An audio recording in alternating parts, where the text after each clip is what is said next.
বাংলাদেশের মানুষের গণতান্ত্রিক অধিকার আদায়ের লক্ষ্যে তাগিদ থেকেই আজকে এসেছি। আমি মনে প্রাণে বিশ্বাস করি আমাদের মুক্তিযুদ্ধ হচ্ছে আমাদের।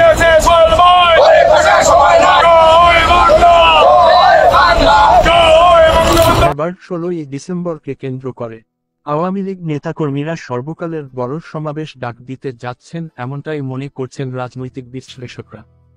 তবে এই সমাবেশকে পরিচালিত করতে যাচ্ছে বাংলাদেশের প্রথম প্রধানমন্ত্রী তাজউদ্দিন আহমেদের পুত্র সোহেল তাজকে। সোহেল তাজ বলেন, আমার বাবা বাংলাদেশের প্রথম প্রধানমন্ত্রী। আমার বাবা আওয়ামী লীগ দলের জন্য নিজের জীবন দিয়েছেন। শুধু তাই নয়, আমার রক্তের শিরায় শিরায় আওয়ামী লীগ মিশে আছে। সুতরাং আমার দায়িত্ব আছে আওয়ামী লীগের ভারপ্রাপ্ত দায়িত্ব নেওয়ার। এদিকে রাজনৈতিক বিশ্লেষকরা মনে করছেন আগামী এই সমাবেশে বিভিন্ন জেলা থেকে আওয়ামী লীগ নেতাকর্মীরা এই সমাবেশে যোগ দিতে পারে।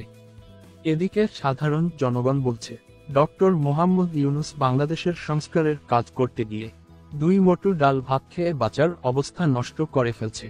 বিস্তারিত দেখুন ভিডিওতে। যে সাধারণ আমরা শ্রমিক রিকশাওয়ালারা যারা আছি তারা যে কতটা সুখে আছি সেটা আমরাই জানি, কিন্তু এই কথাটা কোনো লোক জানে না। আমাদের পেট আমরা নিজে চলতে হবে, কামাই করে তারপরে খাইতে হবে। দেশের বিচার হাইকোর্ট থেকে হুকুম দিছে, এই দেশ যদি স্বাধীন করতে চান আগে সমাজ ঠিক করুন। আমরা দীর্ঘ 6 মাসের মধ্যে কোনো কর্ম করে কোনো তৃপ্তি পাচ্ছি না, কোনো কর্ম করে আমরা কোনো পয়সা পাইতেছি না। আমরা বড় ভাই করলাম ভাই বিএনপি বললাম না, এটা আমরা কথা আছে কু পাকায় আঙ্গুর অত্যাচার করলো, এই অত্যাচার চালা আমার ইচ্ছা, আমার এটা বিচার চাই। তাহলে আমার মনে হয় আমি লিগে আবার আইবো।